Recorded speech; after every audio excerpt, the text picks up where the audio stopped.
The real battle begins. South Africa take on the West Indies in 5 T20s. It's going to be away from home, of course, after the Test series. South Africa obviously coming off with some confidence after the Test series. The guys that are currently part of that particular squad, as well as the T20 squad, are going to come with full confidence into the T20 series. But it's the first stepping stone towards this proper challenge that we were looking for heading into the World Cup, because we're trying to get as much competitive games under our belt with a team that we believe is our best 11. Now, unfortunately, some news broke about Dwayne Pretorius that he won't be making this particular T20 setup because obviously of COVID reasons. He tested positive before getting on the plane to get there. So unfortunately, he's not a part of the squad. So he's been basically replaced by Vian Mulder, who is going to be retained from the test squad. Björn Hendricks will also be moving into the squad as well. But the big news is that Temba Bavuma will be fit. So we're going to talk about this in our preview today. We've got a lot of guests on the panel. We're going to be chatting in depth about this. So I'm really excited about talking about this. Let us know in the comment section what your thoughts are on every single thing that we talk about today. And of course, you know what to do. Smash the like button, comment, share, subscribe. Click that notification bell if you're new, so you can get all the updates to all our videos on this channel. So without further ado, let's get straight into it.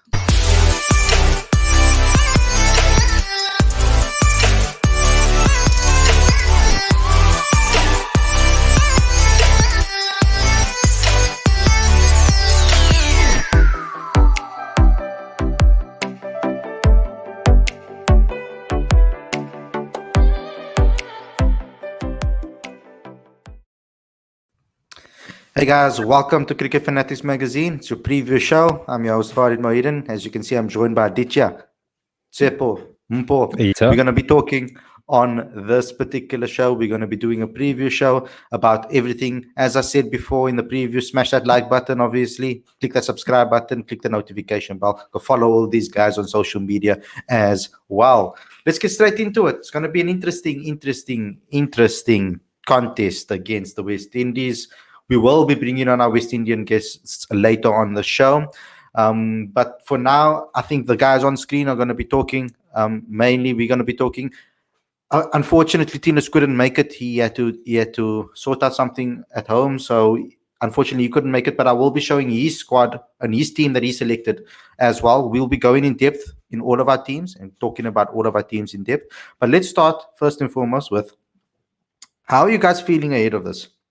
Me personally, I'm quite nervous, especially when Marshall sent me his 11. And for every single position, he had a slash. He didn't know who he wanted to pick. He's like, anybody would be good in that position. And I was just like, oh, damn. We are going to be facing one of the top teams in T20 cricket, I think, and one of the best teams in the world, I feel. We're obviously going to have to see what they are like, because I haven't seen them play internationally in a very long time. But I've seen them, obviously, some of these guys in the IPL and in T20 competitions around the world. So I'm pretty nervous heading into this. I'm quite nervous. I don't know how you're feeling, Aditya. Yeah, definitely makes for an exciting contest. And I'm particularly pleased for South Africa because, after quite a while, they're going to be playing almost their full strength team. We have to be cognizant of the fact that Faf isn't there. Dwayne Pretorius, unfortunately, will not be a part of the series either. But it is their first sort of formidable challenge away from home against a top T20 team, against a T20 team that is considered to be among the favorites to win the World Cup. And South Africa will be challenged. In saying that, the West Indies team also hasn't played a lot of T20 cricket together in the past. And they're going to be trying to discover their dynamic also. And there are obvious holes in their game plans also, which I'm sure we're going to be discussing through the course of the show. But in saying that, it's going to be a cracker of a series. South Africa is going to be challenged. The West Indies are going to be trying to figure out some of their strengths and weaknesses as well. And all in all, it's going to be fun. Yeah, Tsepo, I want to know what you think as well, because I mean, I'm like I said already, I'm nervous, but when I look at our squad as well, I think they're hungry. I think that's Mm, something that we know for sure. mm, I'm not nervous at all. Not nervous at all. Mark Boucher said in his press conference, can't wait for a test. He wasn't really sure about the West Indies test team. So a real test of where we really stand, of if we're really that good, of if our minds are in the game, is going to be against the world-class T20 side. And the West Indies, yo, you gotta love them. They are dark horses. Where were you? Carlos Brathwaite. Remember the name. Oh, what a these guys, when it comes to tournaments, when it comes to clinching victories, when it comes to changing the tide of a game, these guys can really stick it to you. So yeah, I'm very excited to see how we respond because we also have some big guns in our setup. Don't forget about Rassie van der Dussen, who actually like broke onto the scene, or at least the first I heard of him was in the MSL, in the Super League, where he was absolutely destroying. So when it comes to T20, we've got the quality, it's there, but yeah, we just have to see it come to fruition. So I'd like to see a full strength team. So I'm very excited about that. Khalid, you shouldn't be nervous. You should Yeah. not be nervous at all. Nerves are for guys who are in with things to lose. We've got nothing to lose with this team. Nobody's expecting us to even medal, and that's like top 3 at this tournament. And even in this series, no one's expecting us to beat this West Indian side, even though I'm calling 5-0 Proteas. The thing about this series for me, and the thing that I want to see from the series, obviously Teppo's mentioned the test. I want cohesion. That's the most important thing I want. I want this team to understand their roles, better. As Aditya said, he wants to see the 11, majority of the 11. I want to see now with Dwayne out, I want to see 8 of the 11 being in those situations, playing those situations, a lot of cohesion. It's now time for finding balance, for being able to learn how other, especially for Temba, to learn what other bowlers can give you outside of what he's gotten with the Lions players. And for me, that's what I'm looking for. Take that beautiful spirit, that fire spirit that left out of Irene on a plane to the West Indies, to St. Lucia. Take that spirit, bring it into T20 side. Happy team. Guys need to be able to at least bring out that cohesion. That's what you want. I don't want a team going to the World Cup without cohesion, because that's what makes you lose the World Cup, which is something that the West Indies need to be careful of, because these guys haven't played T20 cricket together for a long time. Yes, they played in that Sri Lanka series, but these guys have been in and out of the structures for so long, and they haven't been together for like over a year. So the question with this T20, this West Indies side, is they look like superstars. They are great. They should light it up whenever they can because of what they've done domestically or in those T20 leagues. But the other thing that people are forgetting is about chemistry. You need to build chemistry. And I like that the West Indies have brought them in now early so they can try to build chemistry. We also need to try and build chemistry. And for me, that's the most important thing right now, outside of necessarily seeing the 11, the core of the starting lineup in the first game of the World Cup. Let's not forget that we also have superstars, guys. We also have tons of IPL talents that we lost in the last T20. 3 premier fast bowlers. David Miller, who is so, like, when it comes to Miller time now, I won't lie, I have faith in it. I never before. Sometimes you could bring out a big 100, but it was never when it counted. But now, I saw it against Pakistan. Man will put his hand up. Man plays a senior role. He doesn't just throw away his wicket the way he used to. So I'm very excited about that. And I mean, Quinton de Kock at the top. Come on, bruh. Come on. It's interesting who we're gonna see play, because that's my point. I want to see you guys. Obviously, I want to put your teams on the screen and we can go more in depth. But yeah, nervousness is always going to be there for me as a Proteas fan, because I never know what I'm going to get. But the way they're going to test us, that's the thing. I think particularly our bowlers, because I think they're the ones that need the most. Okay, our batting has always been, you never know. It's a 60-40 chance of who's going to turn up. So you never really know. But I really want our bowlers to be tested to the degree that they can, that if they do get battered, they can bring it back. Because I think that our bowlers taking some confidence into the World Cup is going to be so important. If they can believe that they can walk on water, they will be very lethal, especially this trio. If you pick the trio of the same test trio, if you pick them in the T20s as well, because some people might not want Lungi in there, maybe not Anrich in there. People want extra all-rounders, of course, maybe in there as well. So there's a lot of people to pick from.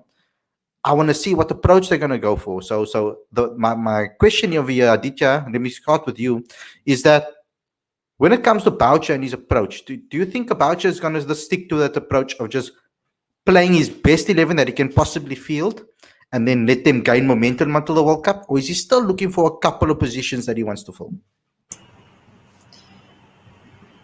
I think the focus is going to be on having a core 8 players and then playing around with a couple of positions based on conditions and the opposition, the makeup of the opposition. That to me would be the way to go. And the other thing is that I would like to see the Proteas target specific game plans of the West Indies. Because if we look at the stats of West Indies batsmen over the past couple of years, it's quite evident that they back themselves to hit the big shot when the pressure is really building. But they're among the teams that have very poor rotation of strike. They've taken the least number of singles of all teams that have played international T20 cricket. And that to me is where South African bowlers can really restrict the West Indian batsmen. Because you can't really hit Kakisor Rabada and Andrik Nokia for 6 and will. They're quality bowlers. You may be able to get them away with a poor ball, but you can't get them away consistently. And that to me is where South Africa will have to sort of create that stranglehold and put pressure on the West Indian batsmen and really force them out of their comfort zone.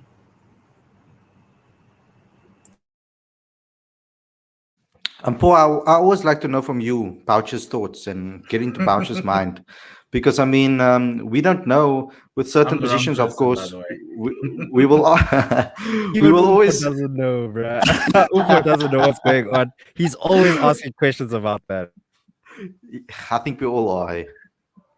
But I think to answer your question, Khalid, I know what your question is to just get inside his mind. What do you think he's going to do? He's going to do completely. He's going to go against what the 11 I put. I know that because him and I don't talk, and I'm not part of the WhatsApp group. But he's going to try go aggressive. He's going to try be very aggressive, and in the way in which he selected his squads before. It's interesting because in Test cricket he always likes the buffer of having that extra bowler hanging around, even though he might not use it. But in T20s he likes to go 6-5. Let's go gung ho with your 5 and try and put pressure with your strike bowlers up front. And in the middle overs, they've always been one to always be searching for wickets. But I think South Africa and what Aditya was talking about in terms of trying to restrict the West Indies to try and force them to force them into a hole where they need to get themselves out with singles, is a game plan that I don't think Boucher will want to use. I think Boucher's always look for the next wicket as a coach. Even when you looked at his T20 sides, he to a certain extent, it's we've got the game plan, try execute the game plan, go down that road, and even if you get into a hole, try dig yourself out by also being quite aggressive, which is fine, and I'm okay with that. With that strategy, the only problem is you're going to need a lot of nuance, especially with this West Indian side, and I think that's where Timber's going to come in. I think Timber with the Lions play a very nuanced game in the way in which they do their bowling selections and how they manage the field. So you've got guys who Timber's always willing to try different things, try new things. Whereas I think looking at Heinrich and Boucher, and Heinrich Claessen's been Boucher's captain for a while at the T20 Spartans as well, it's always a script. And in that Pakistan series, it felt like we were just following a script. So-and-so balls in these overs, so-and-so balls in these overs, so-and-so balls in these overs. That's your 20, that's it. And I think having Temba as captain, based on the way in which he's worked with the Lions and what we've seen over the past couple of years with the Lions, there'll be a little bit more thinking, a little bit more tweaking here and there in the field. But I think my biggest problem is you need to keep those boundary balls to a minimum, which is the question that this bowling attack is going to be asked. And also with the style of bowling, we've been lamenting so much trying to get Yorkers, do a lot of Yorkers. The only people who bowl Yorkers in South African cricket are the guys who are probably going to be on the bench, Magala, Lazard Williams, and so with these guys, Ainuk Lungi, KG, who've been in the system for a very long time, and Andile as well, who've been in the systems, are top of the wickets charts, and in South African cricket over the past 4 years, those guys then need to try and figure out a way to get those wickets and bowl different balls and try and put pressure in different moments. Because, for instance, the West Indies, if you're starting with Chris Gale, you need to force Chris Gale to take singles. You need to deny him the boundary ball. But as you go down the order, as Kieran Pollard comes in and all the other guys come in, the power hitters come in, you then need to be a lot more straighter, a lot more on that off stump, and make sure that they don't get anything. And I've seen Timber do it. He did it in the T20 in that T20 challenge with the Lions, and so it's going to be very interesting to see whether we see Temba, the captain we've known with the Lions, or if it's going to be let's follow what the coach wants and follow that script and try to be as bowl as quickly as possible, bowl as aggressively as possible, and not necessarily play with a little bit of nuance. And also the amount of overs a spin is also an indication of a thinking captain or a thinking team and a thinking backroom staff. So that's going to be quite interesting with this Grenada pitch. Might be a lot slower than St. Lucia. Might bring in a little bit more. 8 overs of spin with 2 spinners and maybe an Aiden Markram there if things go right. But I'd like to see that. That's what I'd like to see, not just let's go down a script. Mm-hmm. Guys, the super chat is activated. If you guys want to get your questions read out on this particular show, just go to the bottom right, and on the left-hand side of that bottom right section, there's a little $sign. So just click on that $sign, and you can either give an emoji just to support us, or you can actually get your comments highlighted on the screen. So just want to let you guys know that the super chat is activated, because in the last stream we got one without it being activated. So thanks very much. Thanks a lot, guys, for all the support. Seppo, there's an interesting question for you over here. I am in my car, yes. No, yes, it's I'm not in my about your car. Why does it look like you had your wisdom teeth removed? Hey, bro, because my wisdom teeth are smacking me now. I need to get them removed. I need to. It is so bad, guys. I got inflammation in the tooth there. It's something. It's hectic, bro. It's hectic. If anyone has spare medical aid, please hook up a boy. Spare medical aid, yeah. Yeah, please. Even if it's medical insurance, I'll take it. Okay, let's get into it. Okay, let me start off with the teams. I want you guys all to speak about your teams. Aditya, let's start with you. I'm going to put your 11 on the screen. This is the 11 you picked. Just talk us through it and your thought process behind why you selected the players that you did.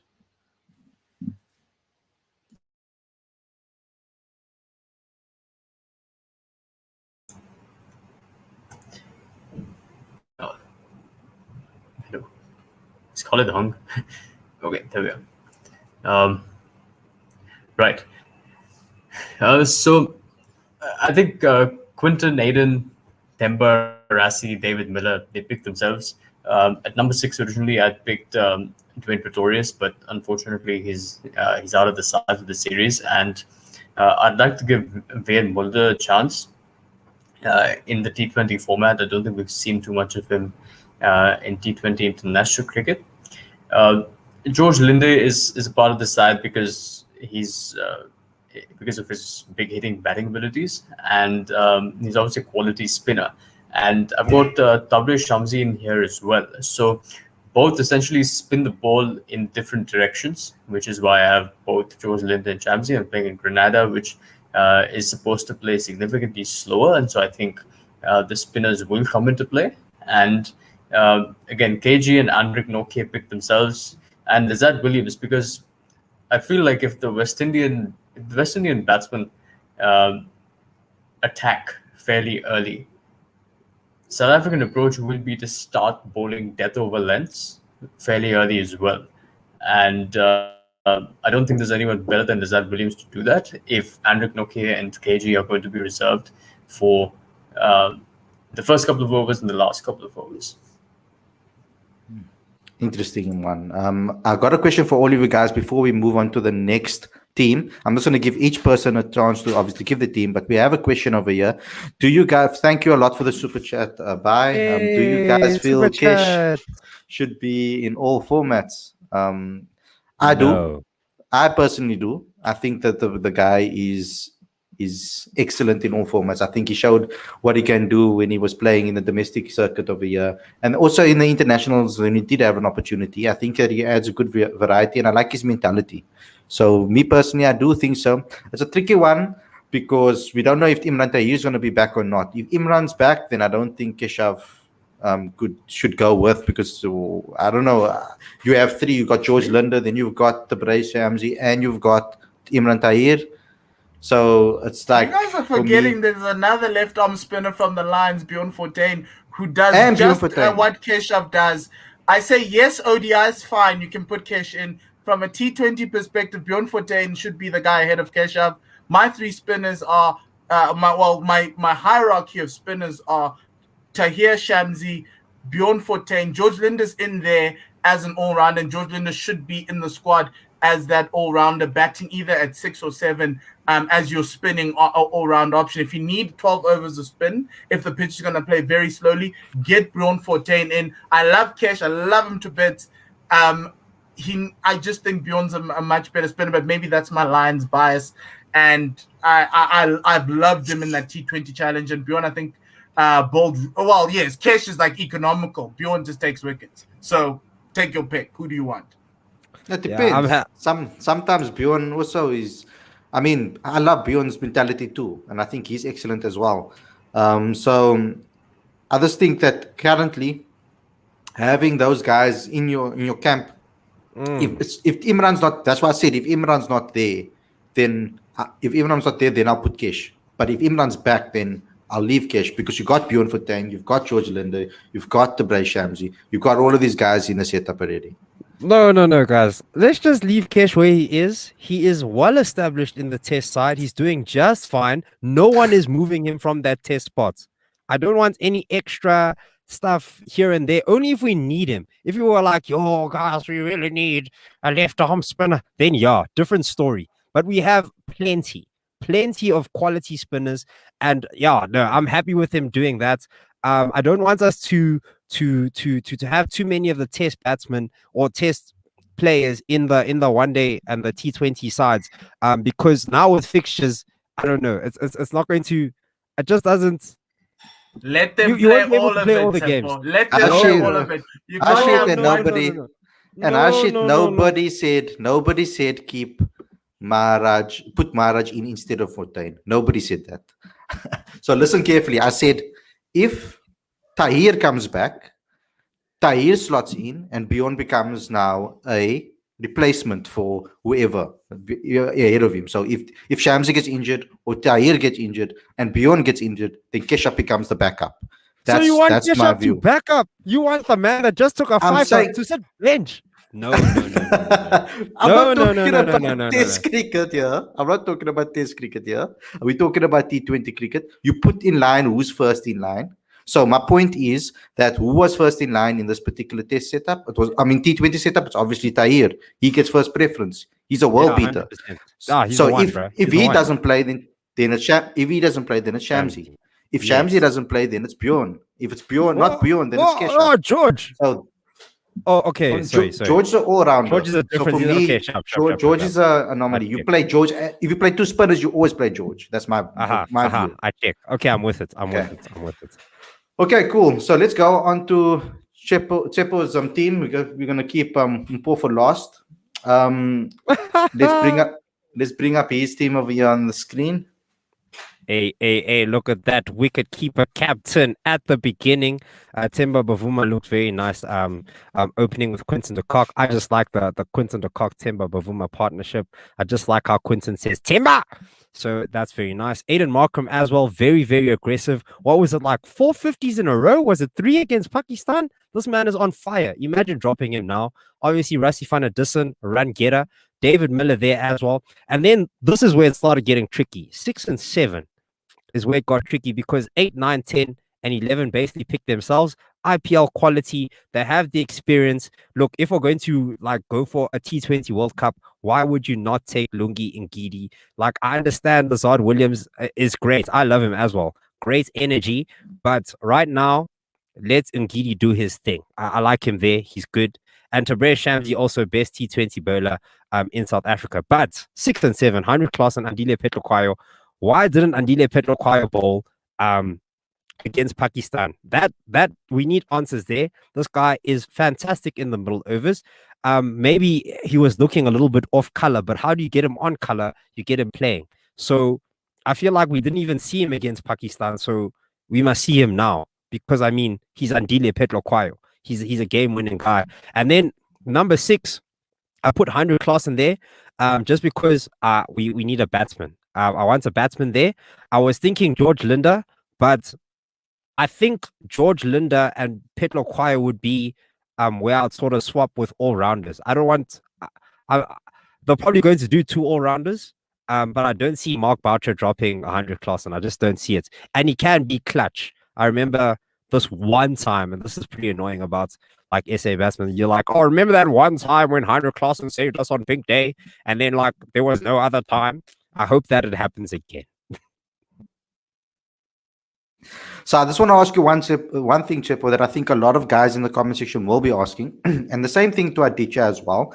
And Mpo, you can bring it up when you show your side, but because I'm going to bring your side afterwards. Yanaman Malan. A lot of guys are asking why Aiden and not Yanaman Malan. A lot of guys are big fans of him. So Tsepo and Aditya, what are your thoughts on that? For me, it's because Aiden Markham provides that extra bowling option. Simple as that. In the top 5, it's very difficult these days to play without an all-rounder up there, and I think Aiden is the only option. And we also need to remember that I don't think this is still South Africa's full strength side, because there's got to be some place for Faf du Plessis in there if he comes back for the T20 World Cup, and it's going to be a huge question mark of whose spot he's going to take, because it looks as if now it looks like Aiden Markham is going to be the man to miss out if Faf comes back in. So as of now for this series, I'd say Aiden gets the nod over Yanaman Malan, but taking nothing away from Malan, he's a fantastic white ball cricketer. And Aditya, that's why he's my co-host on the Daily Show. He takes the words straight out of my mouth about Faf. So guys, let's go ahead and talk about Mpo's team. Now, I know our West Indies buddies are sitting in the back end. They're going to be listening in. They're going to be listening in. They're going to be listening in, and they're going to be obviously listening to everything that you say about your team, Mpo. That's why I left you for last. No, I'm joking. I'm just kidding. That's cool. Bring them through. Okay, let's do this. Okay, so I actually decided to move Timber to 3, even though I think throughout the week I thought Timber would open. The reason is because I want Faf to open with Quinton at the World Cup. So number 2 for me is a placeholder. Aiden's holding Faf's spot in that opening lineup. The reason why I picked Aiden over Yanaman is form. I think they both had enough chances against Pakistan. Aiden took it away. They both strike at a very high strike rate. Throughout this series, I'd probably swap both of them to partner Quinton. But for me, for tomorrow, Aiden opens. Temba at 3, Rassi at 4, David Miller. because Dwayne Pretorius is out, Dwayne is my number 6 starting at the World Cup. I don't care. He's got COVID now. Right now, I can Uber Eat him. He just doesn't need to leave his house. I'll Uber Eat him all the money, all the food he needs. He needs to make sure he's COVID-free for the start of that World Cup because he's my batsman at number 6. He bats well on slower pitches. He did well for the Paul Rocks on South Africa's slowest pitch. He can even come up as a pinch hitter if things aren't going well and you need to push straight towards the back end of that power play. But Vian Mulder, similar type of player. Vian bats at 6. At the Lions, I think he should be there. George Linder at 7. That should be a spot throughout the entire for the foreseeable future for South African cricket in limited overs cricket. I think he can bat higher, and I think he adds a little bit more value there at 7 with his batting. Andile can't bat at 7 right now. He's not good enough to bat at 7, and that's why I've considered Andile as a bowler. Andile's taken the most amount of wickets in T20 internationals for South Africa for the last 4 years. There's no way I'm leaving him out. He averages 20. The only person with a better average than Andile is Lungi Ngiti, which is why Lungi Ngiti's at my number 10. Andile also has the second best economy rate of all the South African quicks outside of 2 men. One of them is the one who's not here, Dwayne Pretorius, and the second one is Anrich Nokia, but Anrich's only played 5 games, so I'm worried about that strike rate. So for me, the big question was, I want to go with a 3 out-and-out bowler attack, which is 2 seamers and 1 spinner, 2 bowling all-rounders, and so for me, I chose between, it's going to be a rotation between Nokia, Lungi, and Kagiso for the 2 seamer spots going out throughout the World Cup. They're all equally brilliant. I can't have all 3 of them in one side. It affects my batting in terms of batting deep, because if I can have a guy like Andile batting at 8, coming in at 8, needing about 20 to win over the last, I don't know how many balls, I'll take that over a Kagiso or Lungi or and Lungi and Andile is no scrub with the ball. It's just a rotation policy between Lungi and Nokia. I want Anrich to play. Throughout the tournament, I'll swap all 3 of them, rotate all 3 of them throughout the 5 matches, so everyone gets a chance. But that's how I'm going for the first test, for the first T20. I think Umpo's team wins. Because that George Linder at 7 basically just extends the batting lineup, and that was the problem with my team. It was hard to drop the quality there, but if you're rotating the 3 quicks, then it sounds pretty great. But I'm not sure how if Mark Bartrell will go for that. I mean, he didn't even bowl Pedro Quayo. So what does he recognize Pedro Quayo as? So yeah, hey. Yeah, and it's very difficult for me because the KG and Anrich Nokia combination is just something that I love. I don't know I would most likely drop Lungi Ngidi probably before I drop. You're dropping a guy who's taken 22 wickets at a higher rate, at a higher strike rate than Kagiso. I know. At a much better economy rate than Kagiso and Anrich. The only person I would consider dropping KG. I would play Anrich and Lungi. But I thought about it. That's what I'm saying right there. I thought about it because I thought if you look at the numbers.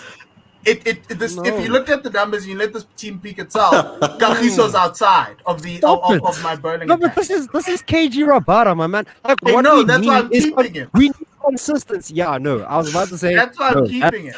No, I need him for the death overs, and I know what Kagiso can do. That's why I'm playing him ahead of the other 2. But for me, Lungi and Anrich is just the same spot. Just switch the 2. It's interesting that in Nambu and my team, 9 of the 11 players are the same, except for Andile and Lungi. It's because I have Lizard Williams and Anrich, and he's got Andile and Lungi. So yeah, interesting. Yes, but my placeholders are Vian and Aiden, and who's the other placeholder was Tabrez. But it's going to be wild dropping the number 1 T20 bowler in the world for Imran Tahir. But we have that now. Yeah. And our friends from the West Indies, I mean, Marshall was genuinely eating chicken soup.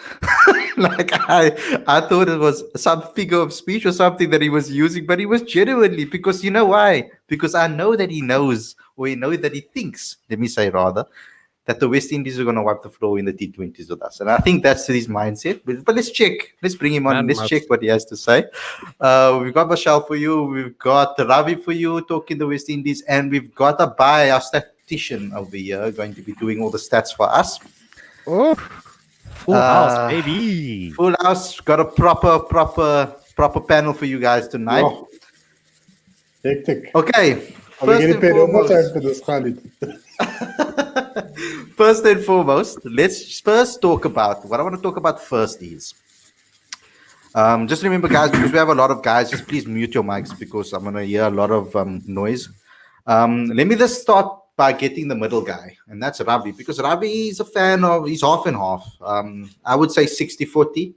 I don't know. Now that Michelle's here, he's probably going to say 80-20. But it's okay. I'll take it now. Ravi, what's your thoughts on what you heard over here about the certain guys that they picked? We'll get into your teams a little later, but I want to hear your thoughts, and I want to hear Michelle's thoughts as well.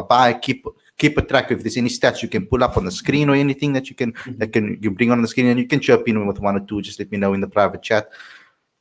Okay, Ravi. Awesome. No, thanks, Khalid. Yeah, so I'm 100% behind West Indies this time round, but I'll be back in the South African camp after the series is concluded. You'll be delighted to know, guys. Don't be alarmed. I'm not going too far. So I buy. Okay, guys. Bye. No, just kidding. Oh man. Yo, man, Yeah, got the shout. Wednesday. Yo. Hey, Chepo, you doing the call from your car, bro. I don't know what your missus, but you said you're missus, but you in the car now. Hey, bro, this isn't about me. This isn't about me. It's about you, Still in dog. the car. This is in your car, bro. So I mean, on the point of stats, right? So I think Paul mentioned an interesting statistic about Lungi and Gidi, and I fully agree that he should be there, absolutely. But I'd like to, I would like to ask you if you could just draw a comparison between Ngidi, Norkia, and Rabada, because there was a debate just now whether Rabada should be dropped or not. And that for me was quite interesting because I wouldn't go into a T20 without Rabada. He's by far one of my best teamers. There's no way. So I'll go without him. But it'll be nice to see or to draw a comparison between the three. And to Aditya's point about Lazard Williams, he was also somebody that was top of mind, somewhat of an unknown contender to the West Indian hosts.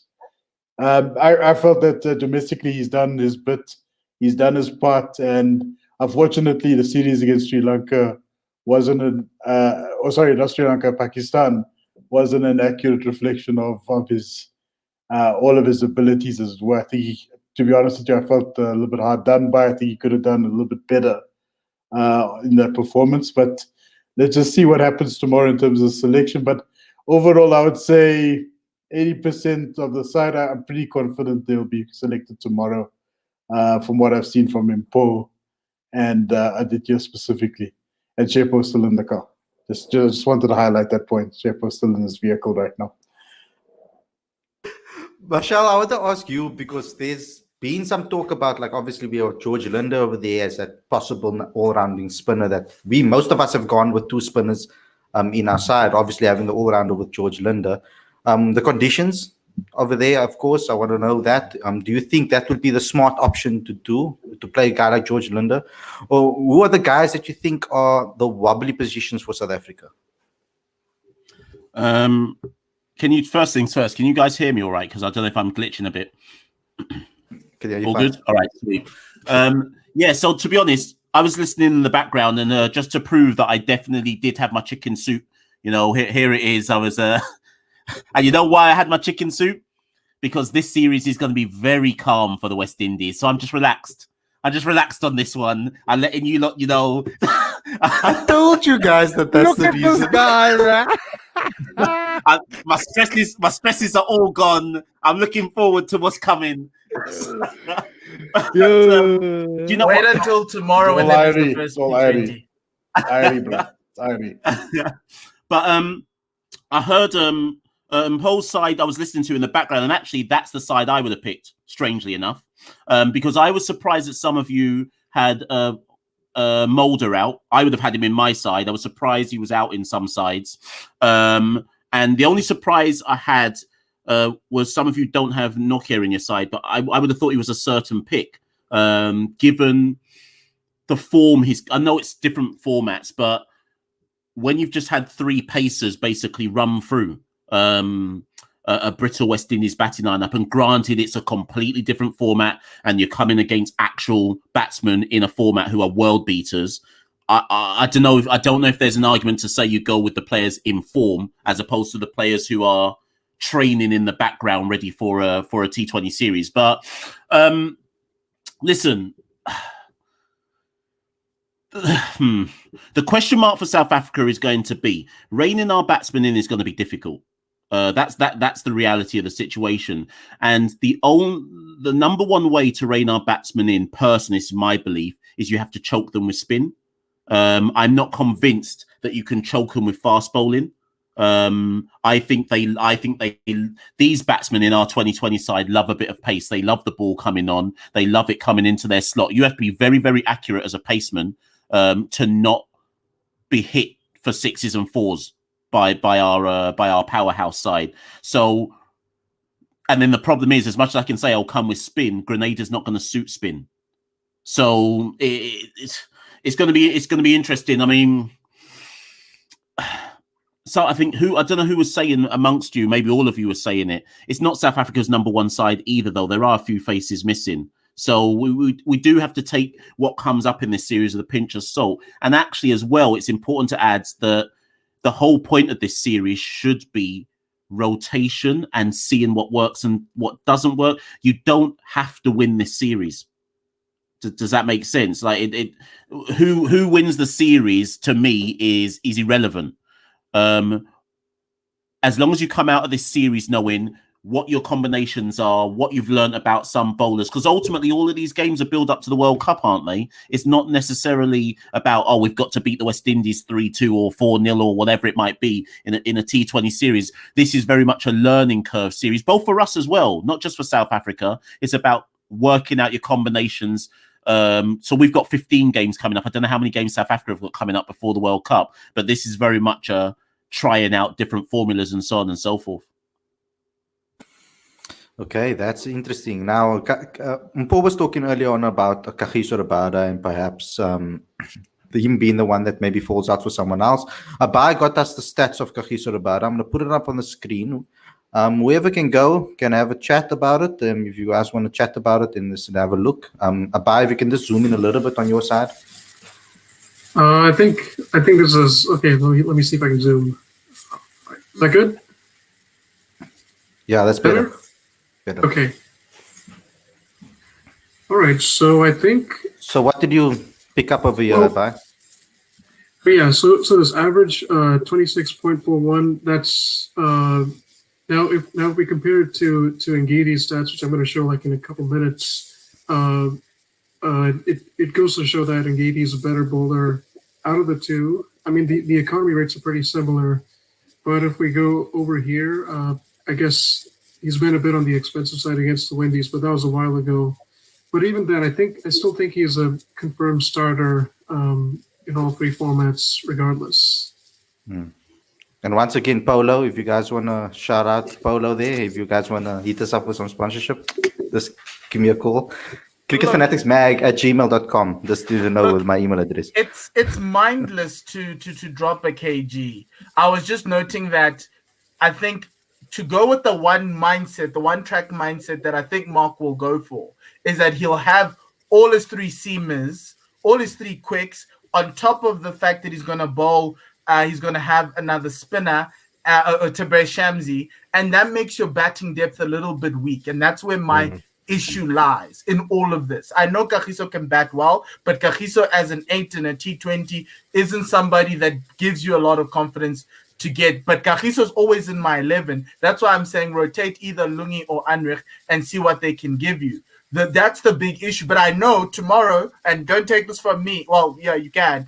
Boucher's going to play Anrich, Lungi, and Kagiso. On top of that, he'll probably play Petrugayo at 7, and he'll play George Linda at 6. That's what's probably going to happen tomorrow. And Hendrik Klaassen. He's probably also going to play Hendrik Klaassen. I'm just trying to protect us from a batting collapse. Somehow we'll find ourselves, I don't know, a 40 for 3 after in 7 overs, and we're going to need someone to explode, but you don't have wickets in the back end for guys to try and build a partnership. And that's been South Africa's problem most of the times. It's never been the bowling. The bowling's always been fine. It's just somehow we've always got so many bowlers. Like, remember that last Pakistan T20 when he went in with 4 legitimate batsmen and he had 7 bowlers. And you're That's just going, ridiculous. how do And you cows expect on the to pitch, you are so at angry. T20? I'm so angry. And guys on bowling. Petloquaya didn't even bowl in the last T20 in Pakistan, Yeah. guys. What was that? was Petloquaya so didn't angry. bowl. What was he there for? Yeah, it's just, So Baz brought up Lungi's stats as well for us. Let's just have a check on that before we get into the West Indies sides. There's no way I'm dropping this, man. I mean, look at that average. 17.03. Yeah. Look at that strike rate. Look at That that economy strike rate's rate. a bit concerning, a little bit concerning, I guess. In fact, I think Yeah, in the 16 IPL matches recently, he went for like a No. 260 something in. Was that? But Lungi shouldn't bowl at the death. Lungi can't bowl at the death. You either use up Lungi's 3 overs in your power plays. I'd rather do that and then have someone like Achiso and maybe Andile or maybe your other seamer, if you're taking another seamer to close it out, like a Dwayne Pretorius or someone. Wait, but doesn't Lungi bowl at the death for for CSK? He does. Yeah, But but remember, But he's South considered Africa like, has been a bit. remember he's considered like 28 runs in that 1 over for Yeah. CSK in that Abu Dhabi version of the Yeah, he got IPL. it. Doesn't mean he's a scrub. I'm just saying try figure out other ways to use them in different positions. But I'd rather go with Petluguaya or even Dwayne Pretorius once the full 11 is fit. Well, look at what Okay, I've guys. highlighted here. Eh? Oh, the screen share's off? Okay. No, I'll put it off here. Okay. Okay, so let's move on. Let's get into the West Indies teams, and I'm gonna start with Michelle because he's the guy that is just like, doesn't matter who we field, we'll beat you. So yes, his team. And you'll see by his team why I say that. So we've got a lot of dashes and slashes over here. Explain your team and explain your thought process over here. Why is it so difficult for you to pick a first 11, Michelle?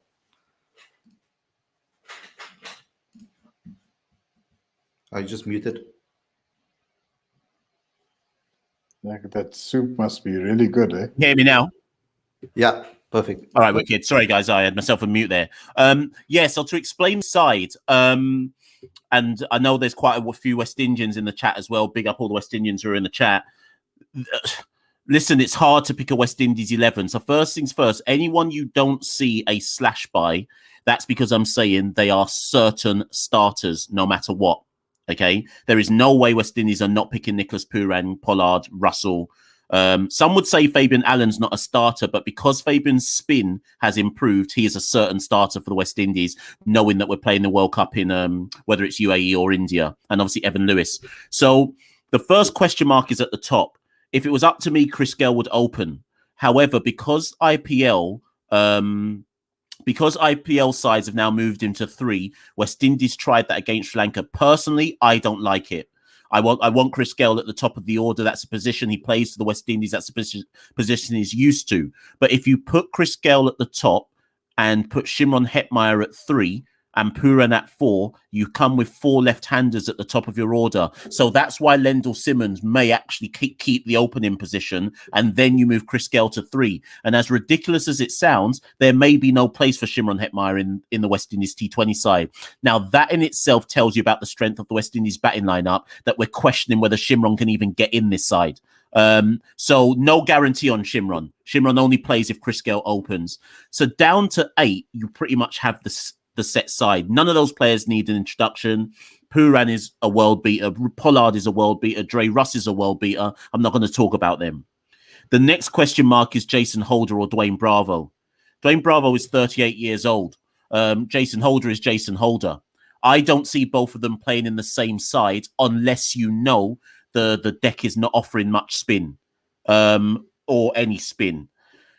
Dwayne Bravo is the best death bowler we've got in the side. So anybody who's in the chat or when it comes to Ravi, for example, you leave Dwayne Bravo out at your peril because his experience cannot be replicated. Yes, he's 37, 38 now, but he is still the best death bowler in the Caribbean. And for that reason, you're a brave man to leave Bravo out. But I can't work out where I put him in and where Jason Holder goes as well at the same time. So again, there's no guarantee that Jason Holder gets in the side. And again, that's why maybe I'm sipping on my chicken soup, because a side that can afford to leave out Hetmeyer and Holder must be a very strong T20 side. The question point, and everyone is right to say it, is the West Indies bowling lineup. Sunil Narayan is a big miss. He does not feel like he's ready for international cricket. What that translates as is he is worried that he's going to get called if he plays international cricket. There is no guarantee Sunil Narayan is going to go to the World Cup. So that's why I said, and similar for South Africa, using these games up to the World Cup, it's about testing combinations. I'm actually not bothered if we don't beat South Africa in this series. I'd rather leave this series knowing who doesn't work than beating South Africa, if that makes any sense. And trying to identify who the second spinner is going to be if Sunil Narayan isn't about is important. Is it Kevin Sinclair? Is it Akil Hussain? Hayden Walsh Jr.'s confidence has gone. His form is down, but he's a leg spinner. Every international T20 side has to have a leg spinner. So how do you leave Hayden Walsh Jr. out of the side? So again, there's question marks about what does our spin attack look like. And then the final two positions are just the bowlers. Sheldon Cottrell, left arm pace. We all know him, the soldier, the salute, versus Obed McCoy. More variation, left arm pace. It's not like for like, but it's one or the other. Do you go with Cottrell's experience, or do you go with Obed McCoy's variation and energy? Sheldon obviously is a great fielder, and then the quick man, our out and out pacer, is 39-year-old Fidel Edwards, or it's the returning O'Shane Thomas. Both of them have got pace like fire. So it's about which one do you play out of those two, and that's why, guys, I had so many slashes and dashes, because I honestly, even as a self-styled expert, couldn't tell you who would play in the first game against South Africa. But what I can tell you is everyone's going to play at some point in the series, because again, it's about working out what works and what doesn't work. Mm-hmm. So this is a perfect super chat that we got from Werner over here. He says that fun fact of the day, Rabada's ranking in T20Is is 96, believe it or not. P.S. Ravi, you are either with us or against us. So with that said, I'm on loan, Werner. I'm on loan, and we've got Ravi's team. I'm interested to know what Marshall has to say, and I think you guys can maybe banter together and maybe have some little conversations between the two of you to maybe rate it. And guys on top, you know what to do. Speak in the private chat. Let me know if you want to have your say and put your words in. Ravi's 11. Yeah, so absolutely. Yes, I agree with Marshall's sentiments. It's a very difficult thing to do, to pick a West Indies side, especially for T20s, especially with the squad so dynamic. We're kind of spoiled for choice in a manner of speaking. So I'll just go through it in brief detail, just to give everyone a chance to sort of contribute as well. The first thing that came to mind was obviously the opening component, right? So we had a variety of combinations we could have considered. If we saw Marshall's indication of Lennell Simmons as a possible opener, I instead decided to bank on Chris Gale, the universe boss himself. He's a seasoned opener. He's proven his worth in the game. I have utmost confidence we'll see him there tomorrow. We've got Andre Fletcher coming in at 2. And why I said that, I thought he had a reasonably good year. I watched him very closely in the Big Bash, and I thought he put up some great performances. The debate I had was whether or not West Indies will field 2 wicketkeeper batsmen, which was, of course, be Fletcher and Puran.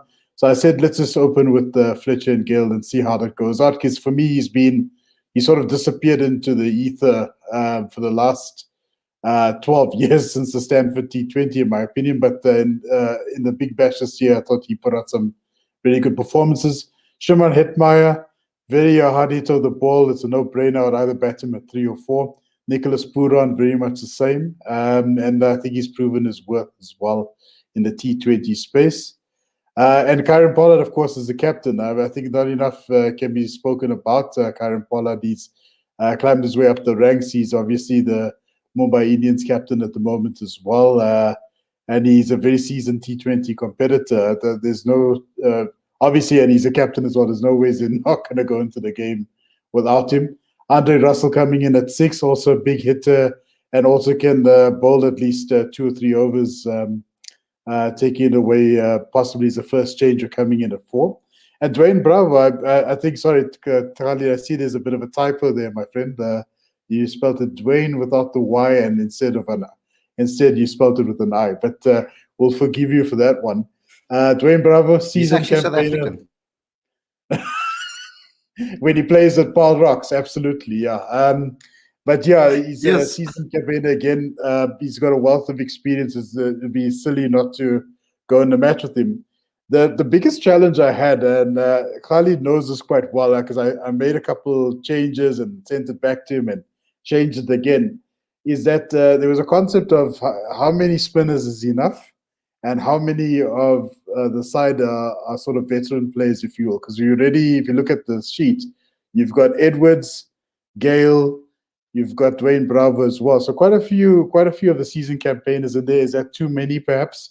And of course, from a spinning point of view, I felt that while we got a lot of power with the bat in terms of the lineup, I just had a feeling this morning. I was like thinking, perhaps West Indies, if they do win the match, it may very well be with the ball and not necessarily bowling South Africa out. It could be a case of a couple dot balls, a couple slow balls in which South Africa wouldn't be able to get a couple boundaries over the opposition. So with that in mind, I said, let's go in with 3 spinners, which in this case would be Gale, Fabian Allen, absolutely, and Akil Hussain as another option as well.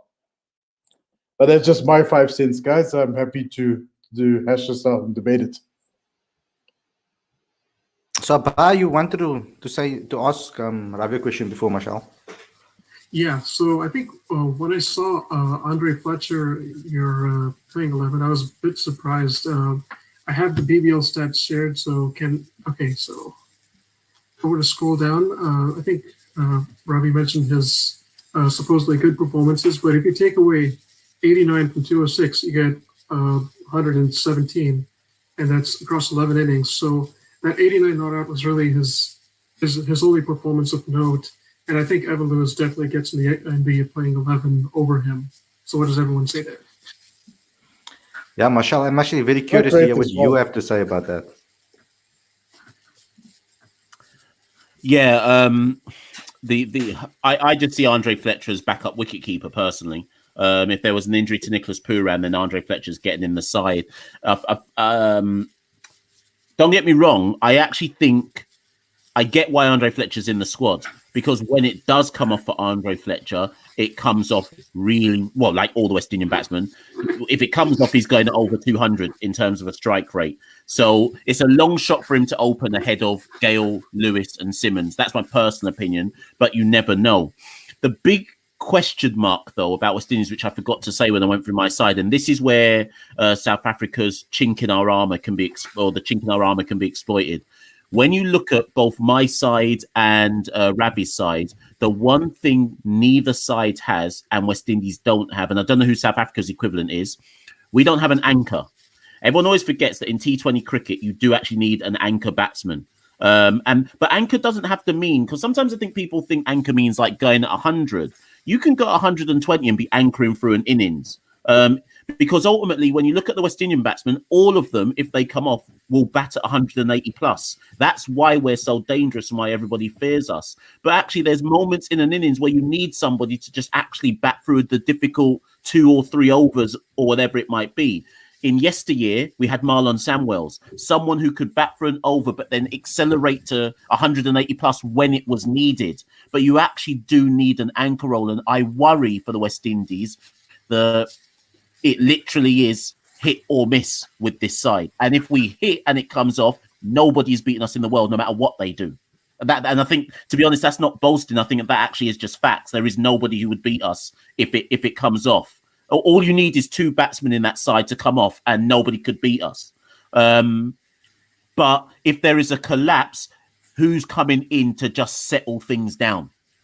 And I don't think there's anybody. So that's a big worry that I've got about the West Indian batting lineup. I'm sorry, Michelle, Michelle. I'm not laughing at you. Before you say something, I'm not laughing at you. It's Abai and Ravi. I mean, in the private chat, Ravi's obviously asking for some stats to be shown, and he said donkey, and he basically explained to Abai what it is, saying that means thank you as a friend from America, and he replied "Ik weet." So that's why there's a laughter happening in the private chat. Umpo, go ahead. We lead very Michelle. sad lives in South Africa, clearly. No, Michelle and Ravi, actually, here's the question. Your two bowlers in your two pacers in your 11s. I know O'Shane Thomas is also there. Are there any other guys outside of the squad that you could consider to come in? I know Sheldon Cottrell's been there.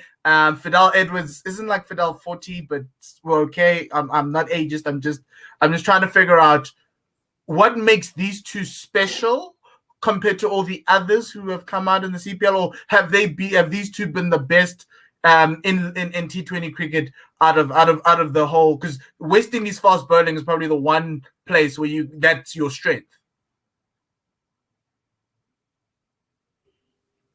Ravi, do you want to go? Michelle? Well, means you can go first, Michelle. Please, all right.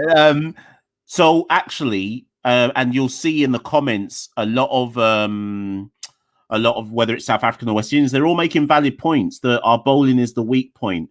And if one of your fast express bowlers is 39-year-old Fidel Edwards, on form though, I hasten to add, he does it all on merit. He's there on merit, but it's a worry that he's one of the players. O'Shane Thomas is not there on merit. O'Shane Thomas is there because we know what he can do. And we're taking the gamble that we can get him right.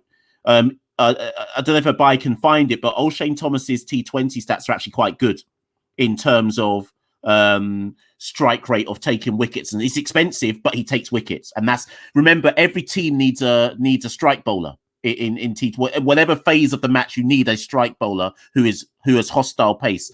The only player I can think of outside of those two that has a chance.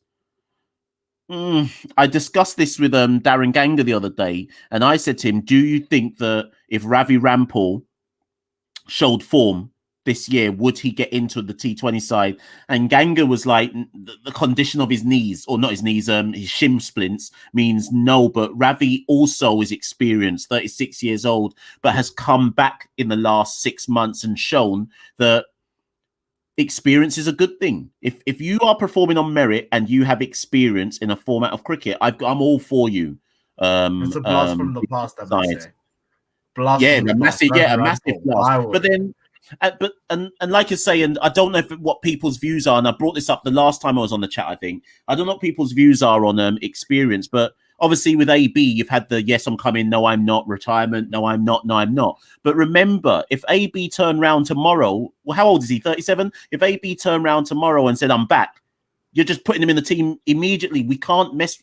Okay, maybe some of you aren't. But I'm taking him. There's no doubt about it. What's a word? In Afrikaans that you can say to AB? What's a word that you can say to AB if he wants to come now and say he wants to come back? Huh? It's multicultural. Donkey. What? No. Okay, I guess I can say, come here, as a belief. Was that right? Come here, as a belief, bro. I was going with a little bit something more on the go away type of side, if you want to look at the definition on Urban Dictionary. The Jason Holder Dwayne Bravo is really interesting, because would you consider Jason Holder coming in that side as one of your paces, even though he doesn't have express pace, but that experience? And you just take one other wicket taker? Because you already have like a plethora of guys who can bowl in T20s and do well. Yeah, so it's interesting you bring up Holder, because that's why I'm saying I don't know if they would not, if they'd leave out Holder, because Holder obviously plays for Sunrisers in the IPL, and he has developed his power play bowling. So, and we know that Jason can also bat. So imagine if you've got a Jason Holder batting at 7 or 8, whether ahead of Fabian Allen or after Fabian Allen, plus, he's bowling in the power play. So, and Jason is clever with his bowling. It doesn't matter about pace. It's his variations with the ball. So again, for all I know, they'll go Holder and Bravo. But the problem with doing that is, where does Fabian Allen then play? You can almost have too much depth in a side. So our issue is how to fit all the batsmen in, but then it's going to leave our bowling short. So I don't know. We'll see. We'll see come Saturday with the first game. Good problem to have. Very good problem to have.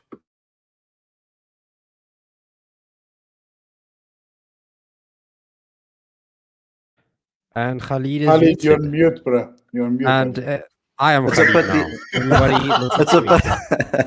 it's a pity that Danky only came on the stream quite late, but I want to add him to the stream and get his thoughts. So let's just wrap this up. Let's get his thoughts first and foremost. How's it, Dan? I want to get your thoughts quickly. You've obviously heard what all the guys had to say. I just want a quick roundup from you. What you expect in the game? Who do you definitely want to see start?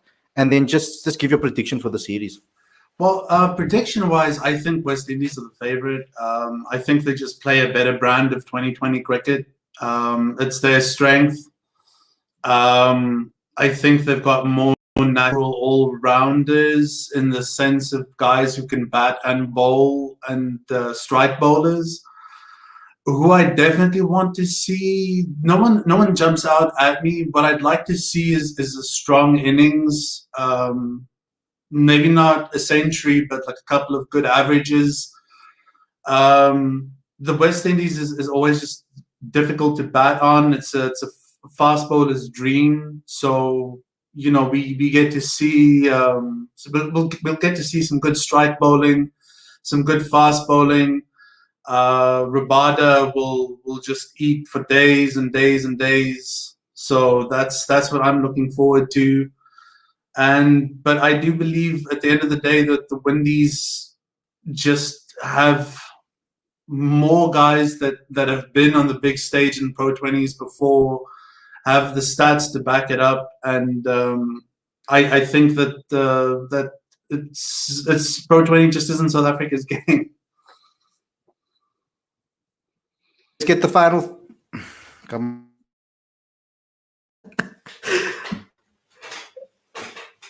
Let's get the final thoughts from Aditya, Mpo, and then Sepo, then Mashal. Then we can end off with the Universe Boss, of course, and Abai. Yeah, it's going to be a cracker of a series. I think both teams are well stacked with quality players, and I think we're going to see the best of both teams. In saying that, I think South Africa is probably going to win 3-2. And and I'm looking out for Aiden Markram and Rassi Ventutussen in the batting department, and Van Mulder as an all-rounder. I want to see how he goes this series. So I'm excited. I watched that England-Sri Lanka thing for like 5 minutes, and I was not impressed at all. But yeah, that's the other story. So we get some high-quality T20 cricket.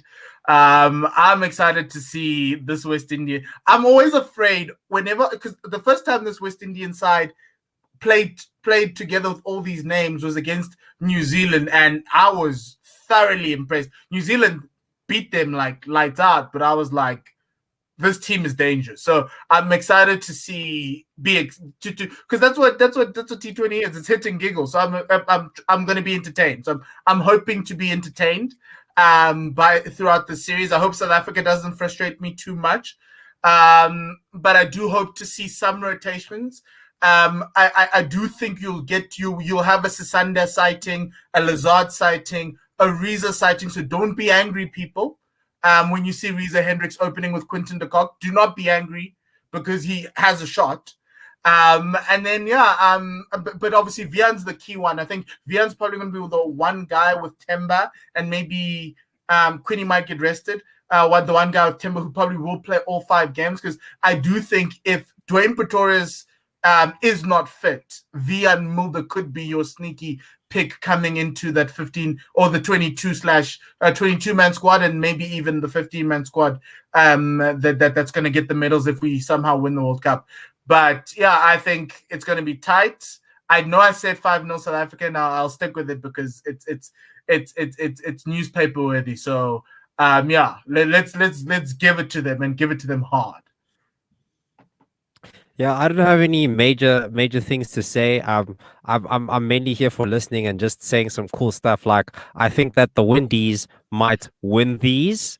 Okay, but jokes aside, yeah, it's going to be a very interesting clash. That is for certain. Building up to a World Cup, the atmosphere is always going to be lacquer to watch. So yes, as Umpo said, I prepare to be thoroughly entertained.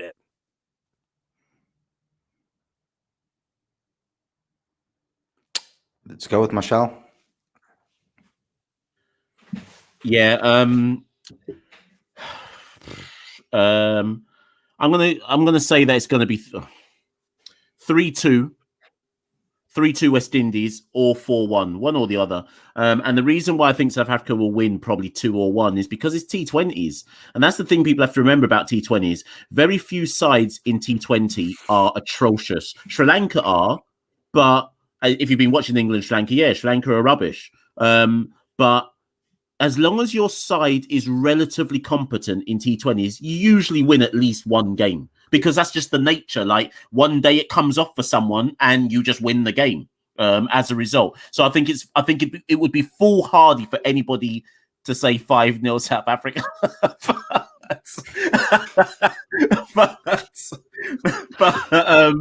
but in the same way, I'm not saying, no way am I saying 5-0 West Indies. South Africa's team isn't weak, certainly not, and I would expect Quinton de Kock can hit a quick 70 off 20 or whatever it might be. So 3-2 is probably a good shout. I'm gonna obviously say West Indies, but it could easily go the other way as well.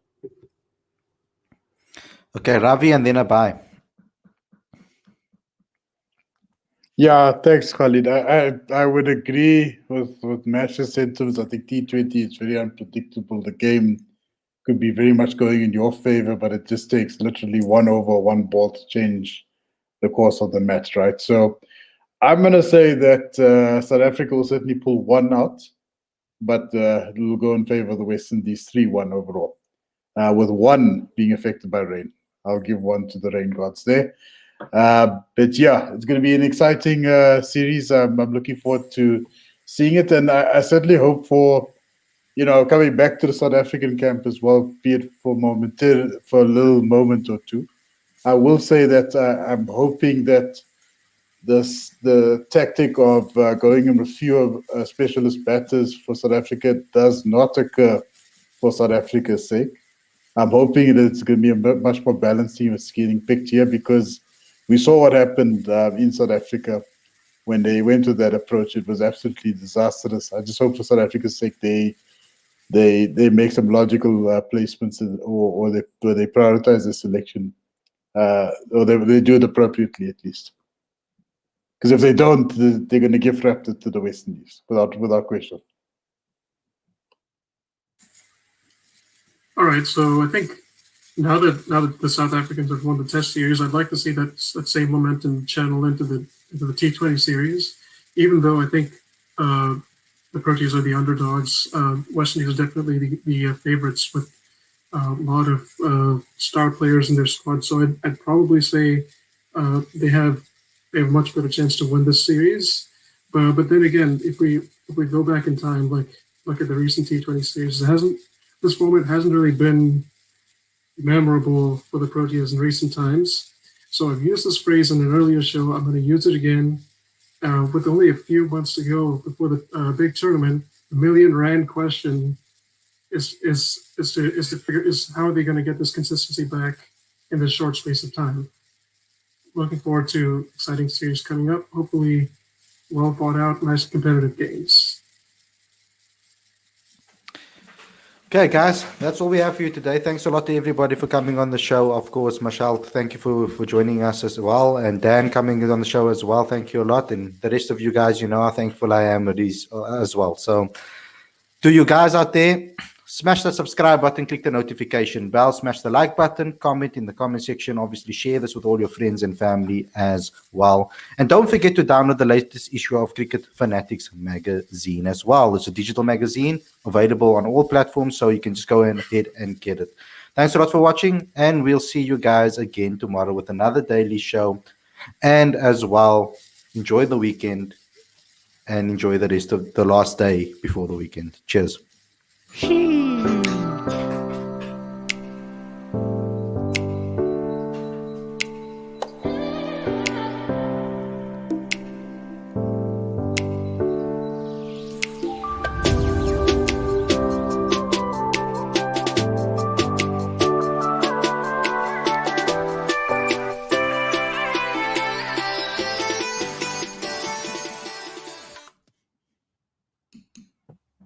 It's still live, Khalid. It's still on YouTube. What? Oh, is this the credit scene? Oh, this is the credit scene. I'm trying to end the broadcast.